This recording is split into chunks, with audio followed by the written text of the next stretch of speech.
What's up guys, DJ Dart here bringing you another blaster review video. Today we're going to be sticking with the DinoSquad series of blasters from Nerf. And after doing the first review of the Stego-Smash, I was pleasantly surprised and got that nice warm gooey feeling inside because the blaster exceeded my expectations. Hopefully today this one does the same. Now this one is a reskin based off of an old blaster that we've probably all have used at one point in time. I have more of them than I can count, but it can kind of go either way. It's either a Disruptor or a Strongarm, more towards the Strongarm, but it functions like both of those blasters, and those blasters were pretty much identical in terms of functionality, a little bit different in the form factor. But today we're going to be talking about the Nerf DinoSquad Raptor-Slash. Raptor-Slash, yeah. So this is a rotating cylinder, top pull slide prime, and basically functions just like a Disruptor or a Strongarm. But obviously the design is a little bit different. So hopefully it performs as well as its little brother did, but this one costs more money, so I am expecting a little bit more out of it. This one wasn't $4, this one was $5. So it better give that little bump in performance that I'm expecting. All right, guys, let's get out of the box, see what we're working with, and go from there. All right, stick with me.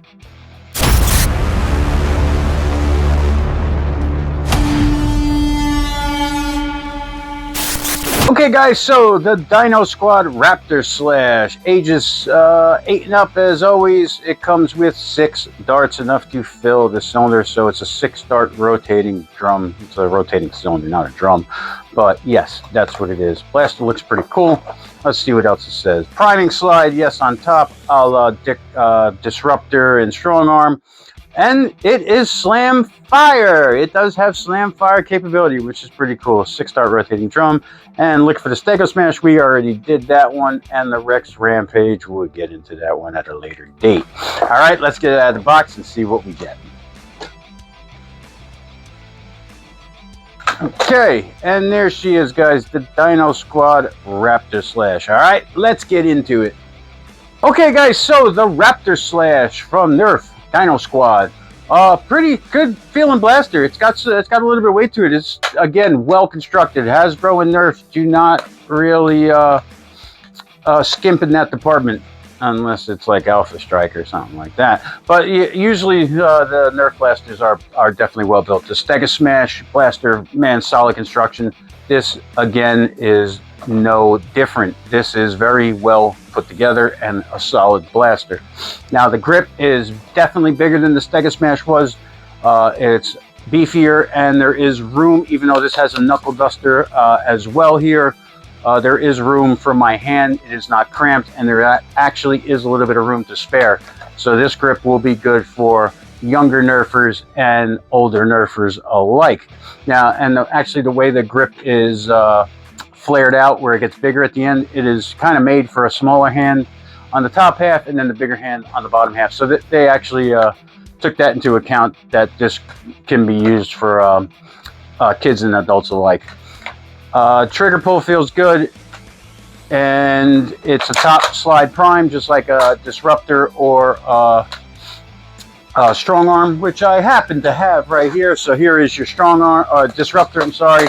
So Disruptor, you know, top prime pull, and then you have your Strongarm. I think it's more of a Strongarm, but the Strongarm and the Disruptor are freaking the same. They're really similar. So whichever one you say it looks like, I don't know, but it's the same functionality, same mechanism.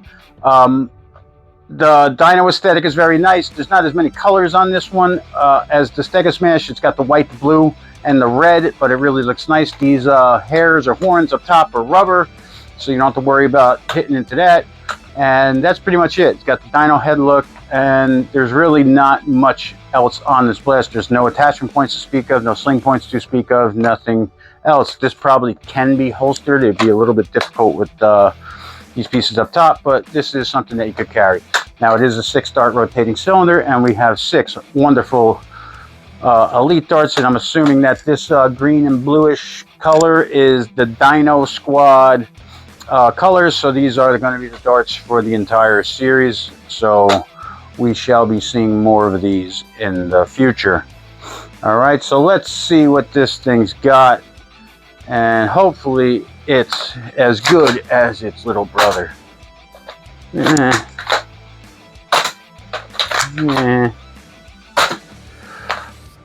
I don't think it's hitting as hard as the Stego-Smash was, but there's a way we could find that out. Let's take it to the chronograph. Let's get some numbers and go from there. I'm not gonna knock it just yet. All right, stick with me, guys. All right, guys, so we have the RaptorSlash loaded up here. Chronograph is set, and let's see what we get out of this little baby right here. All right, here we go. 60. 65.2. 65.9. 66.5. 71.1. 68.5. All right, well, not quite as spicy as its little brother, the Stego-Smash, but it did hit into the 70s once, and we have an average of 66.2, so it's right around where it's supposed to be. So let's take it to the range, see how it does out there before we pass judgment on her. All right, so stick with me, guys. Okay, guys, so I have the RaptorSlash loaded up. I do not have the same faith in this one as I did in the Stego-Smash. So I moved up 5 feet. I am 45 feet away right now, and we're going to see if we can get to the target or get a little accuracy. Okay, I got 6 elites loaded up, and then, as always, I brought out 6 waffles to get the comparison. All right, here we go.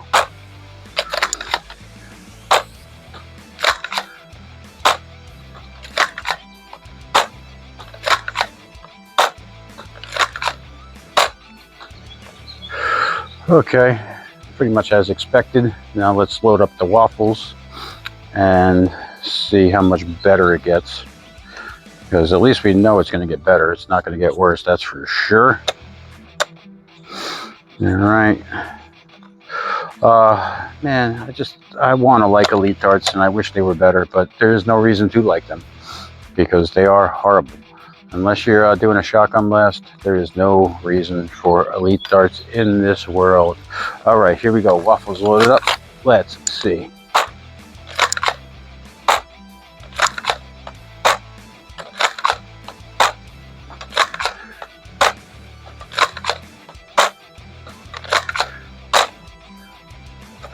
And again, the waffles show you how bad elite darts are. Not terrible with the waffles. All right, let's take it inside, go to the conclusion.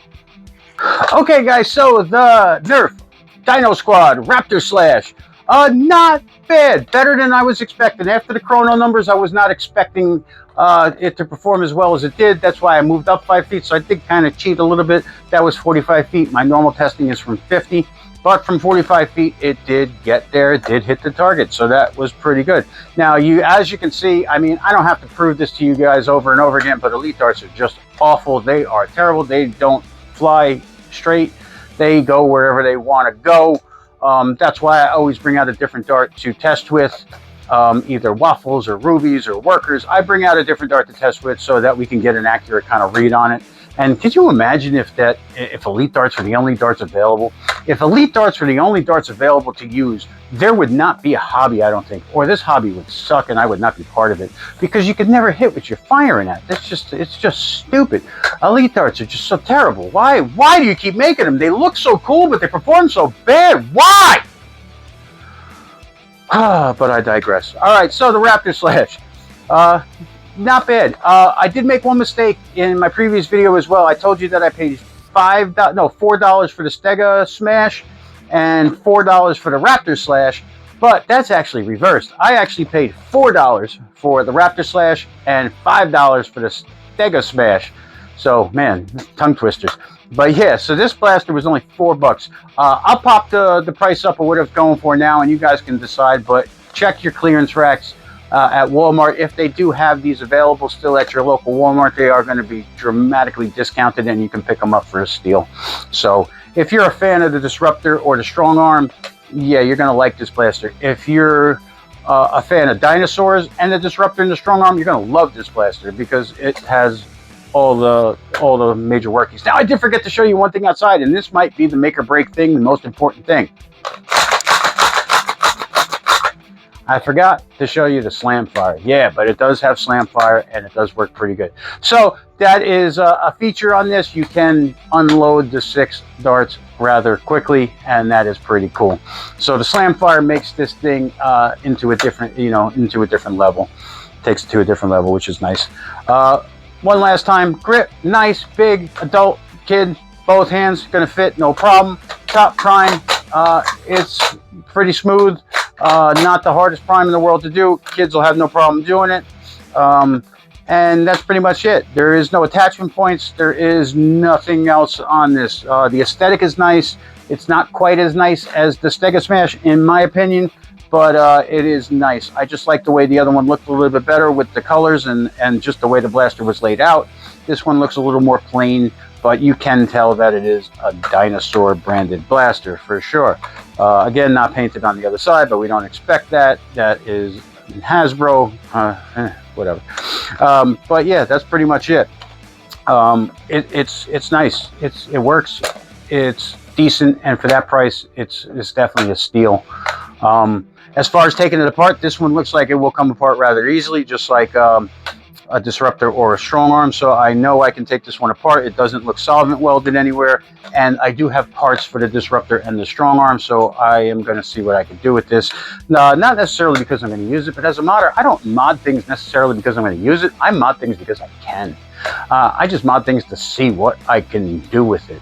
I might mod something, it'll hit 200 FPS, and I'll never touch it again, but I know that I did it. And I'm sure there's a lot of modders out there that we do a lot of stuff that we just do it to do it because that's what we do. So I'm going to see what I can do with this, but this one does look like it's a lot easier to take apart than the Stego-Smash was, so I'm going to look into that and see, because I do have springs and parts for those other 2 blasters that probably are going to fit into this one universally, but that I don't know yet because I haven't taken it apart. And that's pretty much it, guys. There's really not much more to say about it. The RaptorSlash, not bad from the Dino series. It performs right around the Elite standard, and if you can get it for that price, it is a steal. Not really that spinnable because of the knuckle duster, but still cool nonetheless. All right, but that's all I got for you guys. Thanks for watching. Don't forget to like and subscribe, and I will see you in the next video. Take care.